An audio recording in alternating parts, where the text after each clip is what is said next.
আজি মই আপোনালোকক 34 সাইজৰ পিঠি উঠা ব্লাউজ কাটিং এটা কৰি দেখাম। প্ৰথমে ব্লাউজৰ দিশটো লৈ লৈছো। ইয়াতে ব্লাউজৰ দিশ লৈছো 15 ইঞ্চি। আগতেও কৈছো আপোনালোকক ব্লাউজৰ দিশটো সদায় জোখতকৈ অকণমান বেছিকৈ ল'ব, কিয়নো চিলাওঁতে কাপোৰবিলাক সোমাই যায়। এতিয়া চাওক মই কান্ধৰ কাৰণে লৈছো। কান্ধৰ কাৰণে মই ইয়াতে 7 ইঞ্চি দূৰত এটা বিন্দু দিছো আৰু আৰ্মহোল ৰাখিছো 6 ইঞ্চি। এইফালৰ পৰাও 7 ইঞ্চি দূৰত্বত বিন্দুটো পৰিছে নে নাই পৰা চাই ললো। এতিয়া চাওক মই এই দুয়োটা বিন্দু লগ লগাই আঁচডাল এনেকৈ টানি ললো। এতিয়া বুকুৰ জোখটো ল'ব লাগিব। বুকুৰ জোখটো ল'বৰ কাৰণে ফিটাডাল মই 34ত এনেকৈ লগাই ইয়াতে পাইছো 17। আকৌ 17ক দুভাগ কৰিব লাগিব। 17ক দুভাগ কৰি পাইছো 8.5, মানে 34ক 4য়ে হৰণ কৰিব লাগিব আৰু হৰণ কৰি যিটো পাম সেইটোৱে আমি বুকুৰ জোখটো ল'ব লাগিব। ইয়াতে চাওক 8.5 ইঞ্চি দূৰত মই এটা বিন্দু দিছো আৰু কান্ধৰ ফালৰ পৰাও 6 ইঞ্চি দূৰত্বত বিন্দুটো পৰিছে নে নাই পৰা চাই ললো। ব্লাউজটো কেতিয়াবা বহল কৰিবলগীয়া হ'বও পাৰে, সেইকাৰণে 2 ইঞ্চি বহাই ৰাখিছো। এতিয়া চাওক মই আঁচডাল টানি এনেকৈ বক্স আকাৰত বনাই ললো। এতিয়া কঁকালৰ জোখটো লৈছো। কঁকালৰ কাৰণেও 10.5 ইঞ্চি দূৰত্বত এটা বিন্দু দিছো আৰু দেখিছেনে এই দুয়োটা বিন্দু লগ লগাই আঁচডাল এনেকৈ টানি ললো। এতিয়া গলৰ জোখটো ল'ব লাগিব। গলৰ কাৰণে 3 ইঞ্চি দূৰত এটা বিন্দু দিছো। ব্লাউজ কাটিংটো মই পিঠি উঠা দিছো, সেইকাৰণে পিঠিটো খুব কমকৈ কাটিব লাগিব। 4.5 ইঞ্চি জোখত মই চিনটো দি ললো আৰু এইফালে বহলটো 3 ইঞ্চি ৰাখিছো। এতিয়া চাওক আৰ্মহোলৰ এই কোণটোৰ পৰা 1 ইঞ্চি দূৰত এটা বিন্দু দিছো আৰু একেবাৰে সোঁ মাজত এটা বিন্দু দিছো। এতিয়া মই আৰ্মহোলৰ শেপটো দি ল'ম। এই বিন্দু কেইটা লগ লগাই আৰ্মহোলৰ শেপটো দিব লাগিব।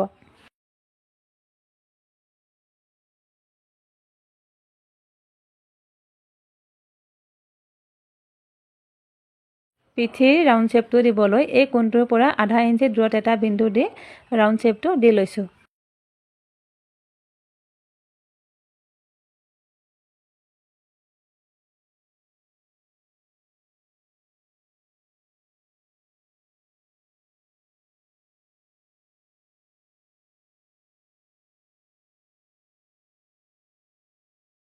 পিঠিটো কাটি হৈ গ'ল। এতিয়া আগফালৰ ছাইডটো কাটিব লাগিব। আগফালৰ ছাইডটোৰ কাৰণে মই আধা ইঞ্চি বেছিকৈ ৰাখিছোঁ, কিয়নো বেল্টৰ কাৰণে কাপোৰ অকণমান বেছিকৈ লাগে। সেইকাৰণে আপোনালোকেও বেল্টৰ কাৰণে কাপোৰ অকণমান বঢ়াই ৰাখি থ'ব। এতিয়া চাওক মই এনেকৈ আঁচডাল টানি মিলাই ল'লোঁ। এতিয়া পিঠিৰ এই শ্বেপটো ইয়াতে মই দি লৈছোঁ। আঁচডাল যে টানিছিলোঁ এই আঁচডালৰ সমান জোখত পিঠিৰ এই ছাইডটো মিলাই ল'লোঁ। এতিয়া মই শ্বেপটো এনেকৈ আঁকি ল'ম।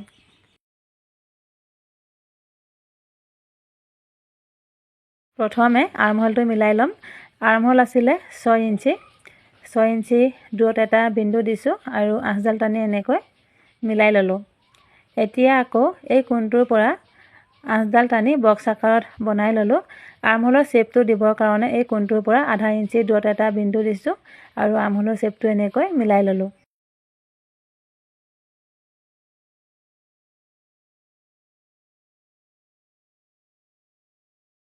এতিয়া ডিঙিৰ জোখটো লৈ ল'ম। ডিঙিৰ কাৰণে 6 ইঞ্চি দূৰত এটা বিন্দু দিছোঁ আৰু এইফালৰ পৰা 3 ইঞ্চি দূৰত বিন্দুটো পৰিছেনে চাই ল'লোঁ।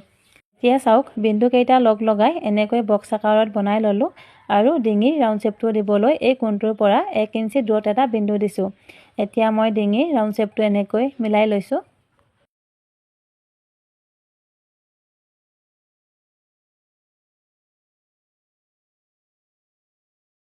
এতিয়া চাওক কান্ধৰ পৰা 12 ইঞ্চি দূৰত এটা বিন্দু দিছোঁ আৰু এইফালেও 12 ইঞ্চি দূৰত এটা বিন্দু দি লৈছোঁ।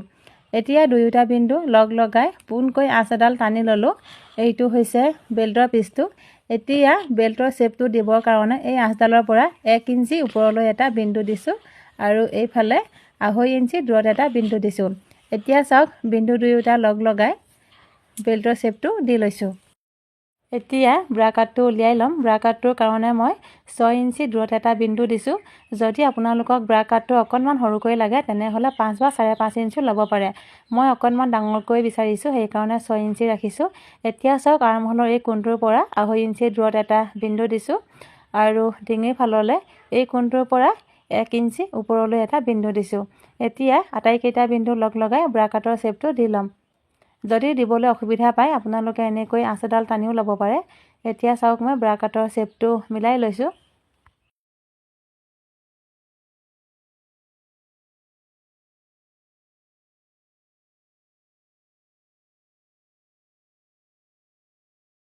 এতিয়া ব্ৰা কাটটোৰ একেবাৰে সোঁমাজত এটা বিন্দু দিছোঁ আৰু এই সোঁমাজৰ বিন্দুটোৰ পৰা ওপৰৰ ফাললৈ 2.5 ইঞ্চি দূৰত এটা বিন্দু দিছোঁ আৰু এইফালে চাওক 3 ইঞ্চি ওপৰলৈ এটা বিন্দু দিছোঁ আৰু এইফালেও 3 ইঞ্চি ওপৰলৈ এটা বিন্দু দিছোঁ। এতিয়া বিন্দুকেইটা লগ লগাই মই ৰাউণ্ড শ্বেপ এটা দি লৈছোঁ।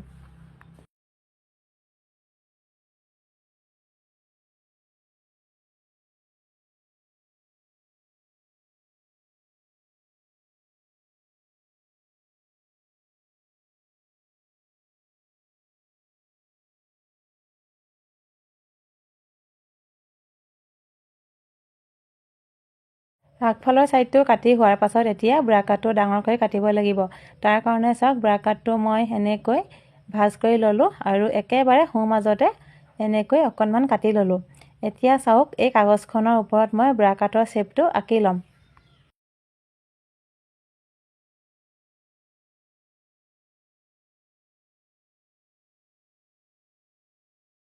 এতিয়া চাওক এই ছাইডৰ ফালে 1 ইঞ্চি বহাই লৈছোঁ আৰু এইফালেও 1 ইঞ্চি বহাই লৈছোঁ। শ্বেপটো দিবলৈ যদি আপোনালোকে অসুবিধা পায় তেনেহ'লে এইটো ব্ৰা কাট ল'ব আৰু দেখিছেনে এনেকৈ মিলাই ব্ৰা কাটৰ শ্বেপটো দিব পাৰিব।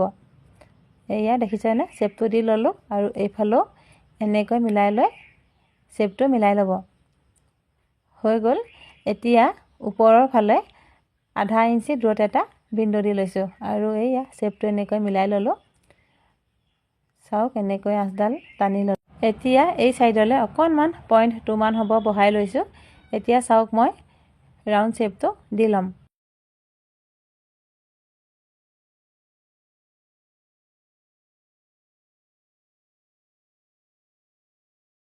ব্ৰা কাটৰ শ্বেপটো দি ল'লোঁ আৰু এই যে ব্ৰা কাটটোৰ মাজৰ অংশটো অকণমান মই কাটি লৈছিলোঁ।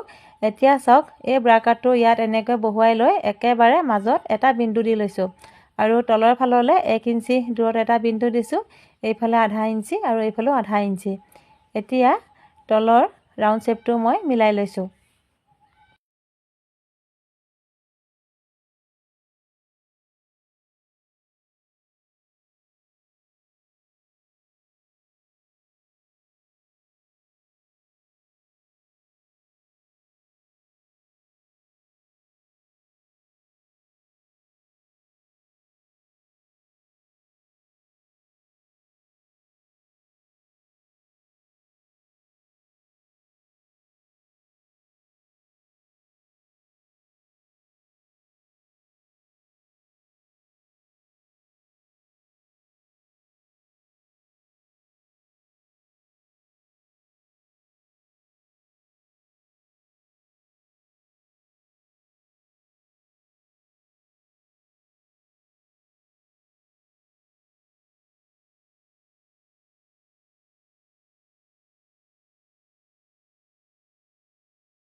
এতিয়া ব্ৰা কাটৰ ছেকেণ্ড পাৰ্টটো কাটিব লাগিব।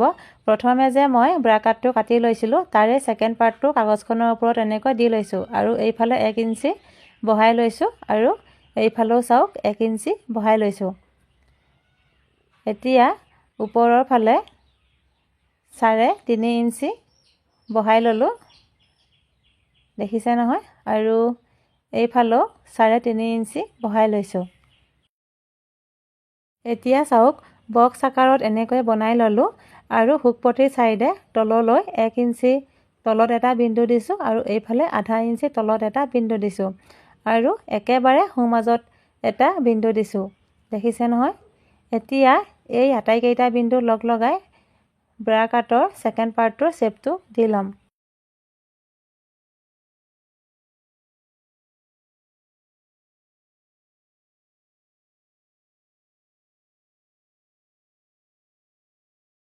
ব্ৰা কাটৰ ছেকেণ্ড পাৰ্টটো কাটি ল'লোঁ। আপোনালোকে বুজি পাবৰ কাৰণে মই আকৌ এবাৰ সহজ পদ্ধতিৰে কাটি দেখুৱাইছোঁ। চাওক ব্ৰা কাটটো প্ৰথমে এনেকৈ জুখি ল'ব, দেখিছে নহয়, এনেকৈ জুখি ল'ব আৰু ইয়াতে পাইছোঁ মই 8.2। এতিয়া ইয়াতে 8.2ত মই চিন এটা দি লৈছোঁ আৰু ওপৰৰ ফাললৈ 3 ইঞ্চি দূৰত এটা চিন দিছোঁ আৰু এইফালেও 3 ইঞ্চি দূৰত এটা চিন দিছোঁ। এতিয়া চাওক এনেকৈ বক্স আকাৰত বনাই ল'লোঁ আৰু হুকপটি চাইডে তললৈ 1 ইঞ্চি এটা বিন্দু দিছোঁ, এইফালে আধা ইঞ্চি তলত এটা বিন্দু দিছোঁ আৰু একেবাৰে সোঁ মাজত এটা বিন্দু দিছোঁ আৰু চাওক ওপৰৰ ফালে আধা ইঞ্চি ওপৰত এটা বিন্দু দিছোঁ। দেখিছে নহয়? এতিয়া এই ব্ৰা কাটটো ল'ব আৰু এনেকৈ লুটিয়াই লৈ দেখিছে এনেকৈ মিলাই ল'ব বিন্দুকেইটাত। এতিয়া মই ব্ৰা কাটৰ শ্বেপটো ইয়াতে আঁকি দিছোঁ। দেখিছেনে? এয়া ছেকেণ্ড পাৰ্টটো মই এনেকৈ কাটি দেখুৱাইছোঁ আপোনালোকে বুজি পাবৰ কাৰণে। এতিয়া চাওক মই ছেকেণ্ড পাৰ্টটো এনেকৈ কাটি ল'লোঁ।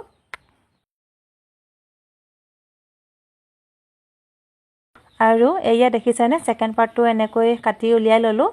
এতিয়া চাওক কিমান ধুনীয়াকৈ ছেকেণ্ড পাৰ্টটোৰ লগত ব্ৰা কাটটো মিলি গৈছে। এতিয়া হাতখন কাটিব লাগিব। হাতখন কিমান দীঘল দিয়ে সেইটো আপোনালোকে নিজৰ মতে দি ল'ব পাৰিব। মই ইয়াতে 10 ইঞ্চি জোখত হাতখন দীঘল কৰিছোঁ আৰু দেখিছে নহয় আঁচডাল এনেকৈ টানি মিলাই ল'লোঁ। এতিয়া মই পিঠিৰ ছাইডটো এই কান্ধৰ কোণটোৰ পৰা এনেকৈ জুখি লৈছোঁ আৰু ইয়াতে পাইছোঁ মই 7.5। এতিয়া চাওক এই কোণটোৰ পৰা 7.5 ইঞ্চি দূৰত এটা বিন্দু দিছোঁ আৰু ওপৰৰ পৰা 3 ইঞ্চি দূৰত বিন্দুটো এনেকৈ মিলাই ল'লোঁ। এতিয়া চাওক এই কোণটোৰ পৰা এনেকৈ আঁচডাল টানি ল'লোঁ। হাতখন কিমানটো বহল লাগে সেইটো নিজৰ মতে দি ল'ব। মই 5.5 ইঞ্চি ৰাখিছোঁ হাতখনৰ বহলটো। এতিয়া দেখিছেনে এনেকৈ বিন্দু দুয়োটা মিলাই ল'লোঁ। এইফালে 1.5 ইঞ্চি বহাই লৈ শ্বেপটো এনেকৈ মিলাই ল'লোঁ আৰু এইফালেও 1.5 ইঞ্চি বহাই লৈছোঁ। এতিয়া চাওক মই এনেকৈ আঁচডাল টানি মিলাই ল'লোঁ। এতিয়া চাওক ইয়াৰ পৰা দেখিছে নহয় একেবাৰে সোঁ মাজত এটা বিন্দু দিছোঁ আৰু ওপৰৰ ফাললৈ আধা ইঞ্চি দূৰত এটা বিন্দু দিছোঁ। এতিয়া মই এই কোণটোৰ পৰা হাতৰ শ্বেপটো দি ল'ম চাব।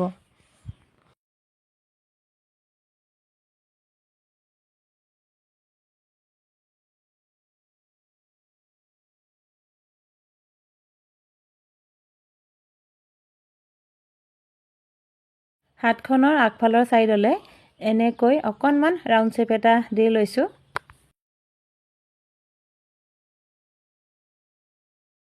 আৰু এয়া আজিৰ ব্লাউজ কাটিংটো কৰি হৈ গ'ল। এইটো হৈছে ব্ৰা কাটটো আৰু এইটো ব্ৰা কাটৰ ছেকেণ্ড পাৰ্টটো। এইটো হৈছে বেল্টৰ পিচটো দেখিছে নহয় আৰু এইখন হৈছে হাতখন। আজিৰ ভিডিঅ'টো চাই কেনেকুৱা পালে বাৰু কমেণ্ট এটা কৰি জনাব। যদি চাই ভাল পায় তেনেহ'লে সকলোৰে মাজত ভিডিঅ'টো শ্বেয়াৰ কৰি দিব।